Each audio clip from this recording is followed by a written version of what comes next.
Welcome to the New Mom Talk podcast, your go-to podcast for evidence-based answers to your burning questions about parenting. Join us as we dive into commonly Googled topics and hear from experts and real moms. Let's navigate parenthood together, one question at a time.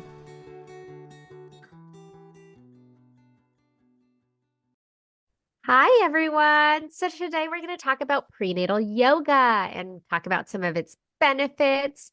We have Adriana Thoma, who is a prenatal yoga instructor.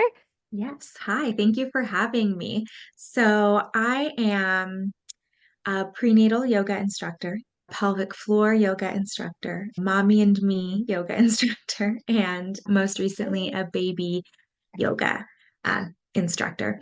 So I wear many hats, and I started working with mamas when I became a prenatal and postpartum corrective exercise specialist years ago. I kind of got my start in fitness when I started teaching a HIIT Pilates fusion class in a local studio here in Ventura. And I had moms coming into my classes and other women who needed modifications or variations of certain moves. And, they would share symptoms with me that I knew nothing about. And so that kind of started my quest for being able to look into and research how I could help mamas and work with mamas. And it kind of just catapulted or spiraled into this bigger thing than I thought it would.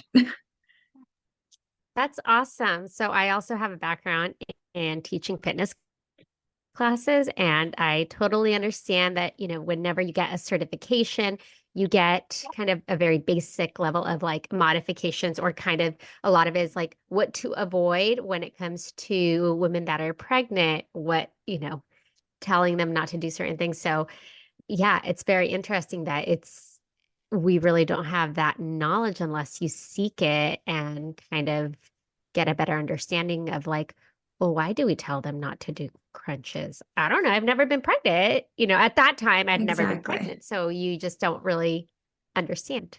So, Absolutely. At that time, I had never had kids or wasn't pregnant either. And so, like you said, I just kind of had to figure things out for myself. And now I'm just really focused on, yes, prenatal yoga, the mommy and me, and baby yoga, because now that's more at the forefront, having a almost 4-month-old myself now. yeah. Well, you know what? Let's start off with what everyone wants to know. Is yoga safe when you're pregnant? Yes, absolutely. And so we want to look at yoga for pregnancy as a full rounded picture, right? So it's not just about the movements. I mean, it is, but it's not just about the movements. It's about being able to, I don't want to use the word control, but for a lack of a better word, control, harness our breath and be really focused. So the breathing aspect is amazing for during pregnancy, during labor, as is the poses as well. There are several poses that can help to open different parts of the pelvis that will help in labor. And then even just going to a yoga class weekly, right, during pregnancy helps with strength, with conditioning, with feeling good about ourselves. And it's definitely safe, but I will say not every single pregnancy is different, right? And so we don't want to say it's the perfect thing for every single body, not knowing what's going on in that pregnancy, but there are loads of ways to modify different variations. And going back to, I think how I kind of started this little spiel, yoga is more than just the poses, right? So the breathing is a big component as well. I love that you mentioned that because when it came to, I didn't take any of the breathing classes while I was pregnant, but I always thought, well, you know what? I have my yoga background. I earned my yoga certification while I was pregnant, 6 months pregnant. And I do feel like that helped. And same like you mentioned with the stretches, like after you go, if you see a pelvic floor therapist during your pregnancy or postpartum, you find that a lot of those moves tend to be very similar or the same as what you would do in yoga. Absolutely, yes. So that being said, let's talk a little bit about the differences. How is prenatal yoga different from like a typical, let's say, vinyasa, yin, or any sort of yoga class? And I know I'm getting very specific with this type of classes, but maybe we can be a little bit more broad. Like, what's the difference between any class that I would just find on the internet and go to? Absolutely, that's a really good question. So, vinyasa is more of a power flow class, right? It's more like I want to get in there, I want to work out. It's the speed is very quick. And I just started going to vinyasa classes again postpartum just a couple weekends ago, and I can't believe I used to do that. I'm excited to be getting back into it, but it's definitely faster paced, one breath, one movement kind of esque. So that's very different than what we want to focus on during pregnancy. Right? Oftentimes we'll hear, just listen to your body. And while that may be vague and just a little broad, it does help. It does have its place, particularly during pregnancy and in the yoga room. So prenatal yoga is different from vinyasa because it's more slow, mindful, and the focus is on, yes, safety, but also connecting with baby, feeling good in your body. And something I like to say and think about is just because you can doesn't necessarily mean that we should. So being careful to pay attention to not moving super fast. You might be able to, but recognizing that that might not be what you and your body needs at that point in time. Did I answer your question? Yeah, and a very valid point because I think it's hard when you go from being able to move a certain pace or you can do something so easily and then once you're pregnant, right, your body slows down in that and you're not able to keep up with that same speed or the frequency of what you're used to do before you were pregnant, right? So it is so important to definitely like slow down. I remember, I mean, I ran and I did yoga up until the day I had my baby, but it was really hard for me to be like, oh my gosh, I am running less than 5 miles an hour, like my pace, right? Whereas before my pace was 6.5 an hour. And the only thing that had changed was the fact that I was pregnant, couldn't move as fast or it was just harder to breathe. So, yeah, very, very good points. Yes. Well, now let's kind of change it up a little bit. So, prenatal yoga is not always available. That being said, let's say mama wants to go to their yoga studio and they want to take a regular class. What modifications can they make to ensure that they're attending that class and still doing it safely? Again, you're going to want to hope that the instructor has some knowledge, but you can't, like we talked about, you just don't know how much training they've had with pregnancy or if they've been pregnant to understand what you're going through. Exactly. That's a really good point. And you're right, oftentimes pregnant women will find themselves in a class or in a studio where they might not offer prenatal yoga or like you said, it's not available to them.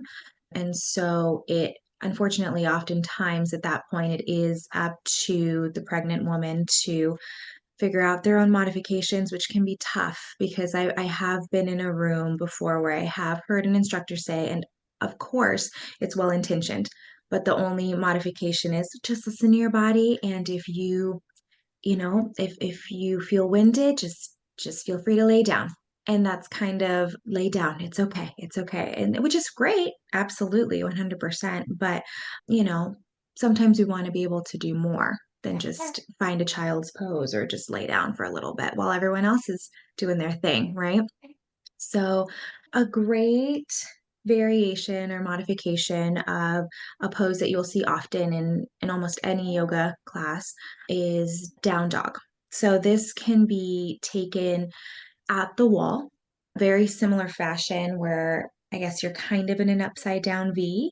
That can be taken at the wall, very similar position with the hands. And it also helps because some of us get acid reflux during pregnancy, and we don't want to be upside down. So it's a great way to get the benefit of a down dog without that reflux. Another modification would be for down dog is puppy pose. So say you are a little bit embarrassed and you don't want to go to the wall, or you're nowhere near the wall, you're in the middle of the room and you want to participate in the down dog, but again, that's not a great feeling for you. Another variation would be to get into a puppy pose. So that will also reap the benefits in that pose as well. Are you ready to dive deep into the ebbs and flows of motherhood from preconception to postpartum and everything in between?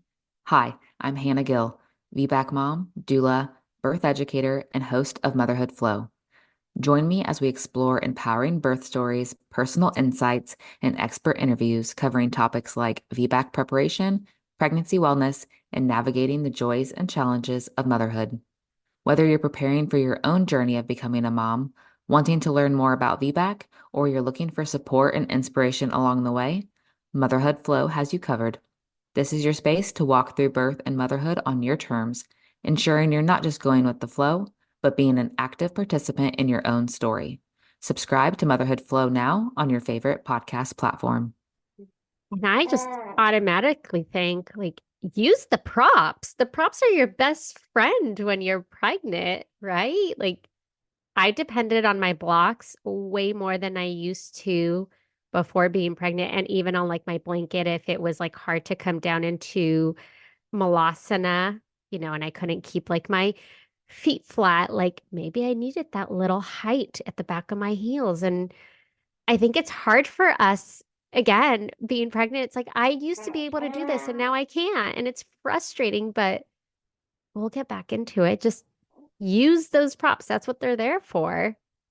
You're absolutely right. I didn't even think of my blocks, but now that I'm thinking about my own practice during pregnancy, I'm still attached to my blocks. So propping them up underneath even the sits bones in a malasana, or coming into maybe not necessarily a full crescent, but coming down into a low lunge with both blocks, one on either side, and then climbing up the leg as opposed to shooting straight up is also a great way to still get the benefits of things, but being more mindful, being more safe. So I'm really glad that you brought that up.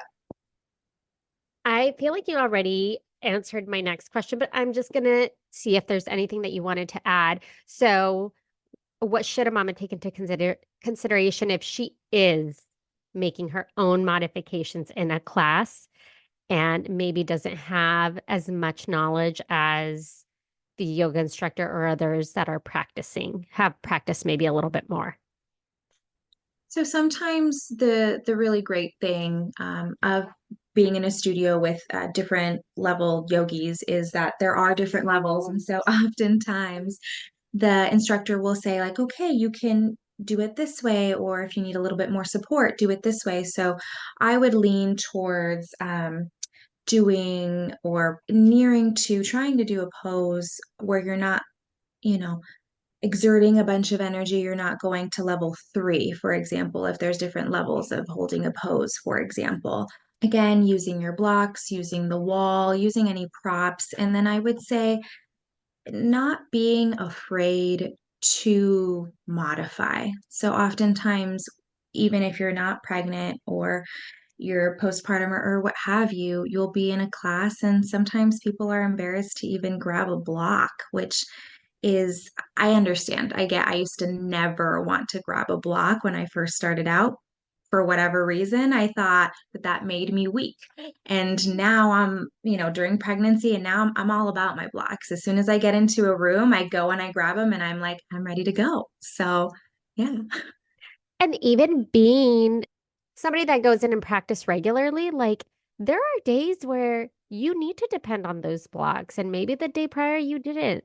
Like maybe you ran a lot and you're just not able to touch your toes for, you know, I can't think of the move, flat back, right? So there's just so many different moves that you can do with that, use the blocks for to modify. And that, yeah, again, just because you're grabbing them doesn't mean that you're weak or whatever it may be.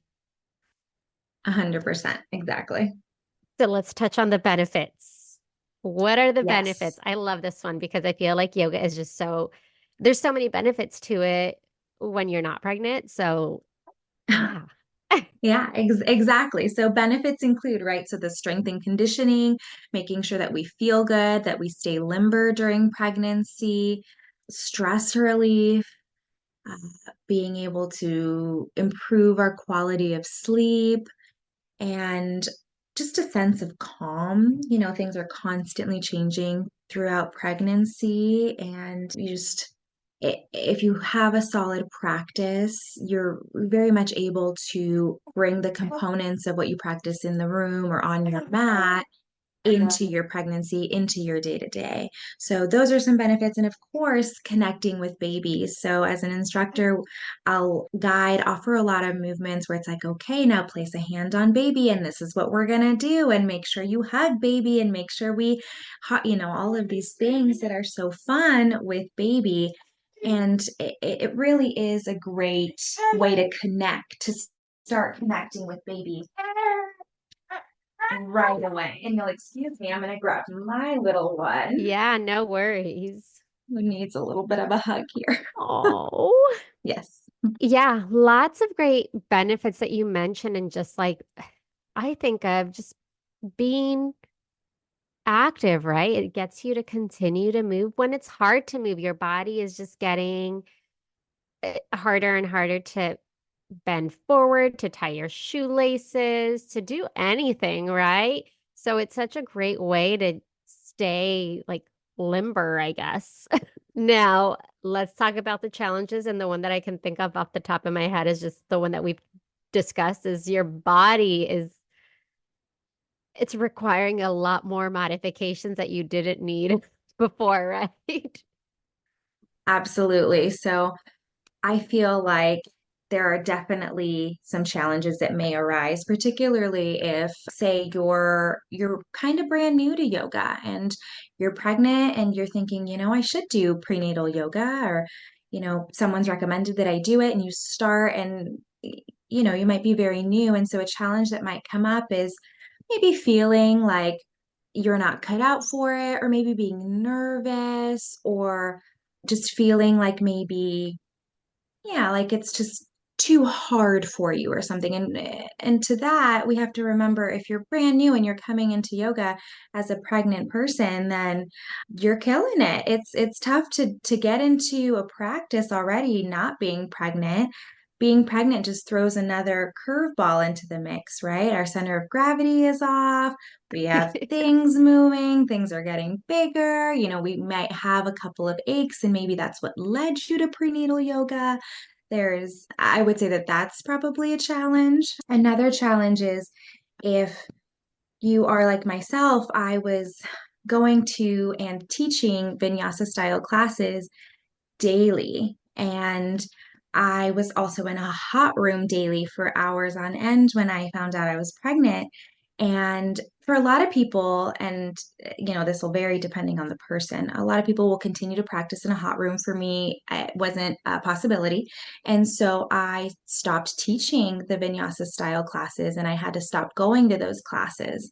And so for me, switching gears from what I was used to, okay, now we're going to slow it down, and we're going to do something that you're not super familiar with, which is bringing it down, focusing more on your mind and your breath, and slowing movements down. Like, holy moly, that was really hard for me. And that's good. It was something that I needed, a challenge that I needed, but it was tough to really slow down and be respectful and mindful of my changing body.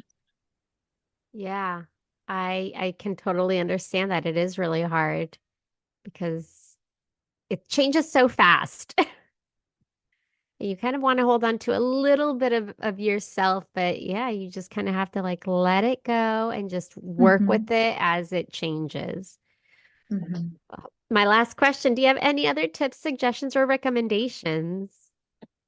I just want to highlight on something that you said, or that you brought up earlier, that it is very important to start a practice, or make sure that you're doing prenatal yoga with somebody who has the background in teaching prenatal yoga and has been around pregnant women and knows how to guide, how to modify, etc.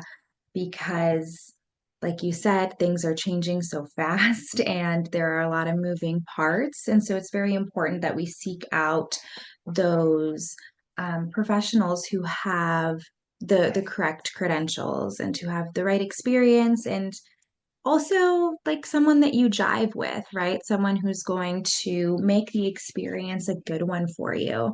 And then maybe another recommendation would be if you are brand new to yoga and you are looking to start that prenatal practice, I would recommend starting even with privates. I've done privates before, and there is just something to be said about being able to give 100% as an instructor of my attention to that one pregnant woman and to really focus on cueing for them, breathing for them, and focusing on the other goals that they might have during these sessions. So, like, 100% of the attention is on them, and nothing can really go wrong, in my opinion, at that point.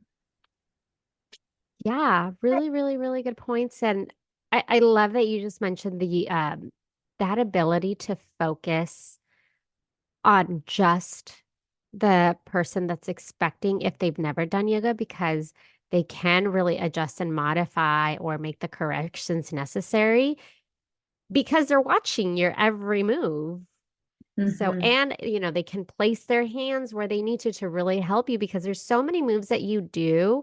I mean, I just think to just a typical yoga class, when you're doing down dog and you have somebody coming around and just like kind of placing their hands on your back, like that pressure is something that you can't replicate on your own. And it's so helpful, right?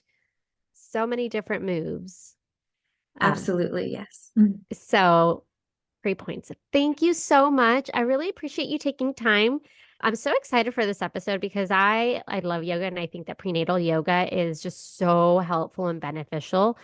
And postpartum yoga, right? Getting back into it once you've had baby. So thank you. Absolutely. Of course. Thank you so much for having me. Thank you for listening. Tune in next week for our next episode. You can find us on Instagram for more updates and tips. Be sure to subscribe wherever you listen to your podcasts and give us a review if you like us.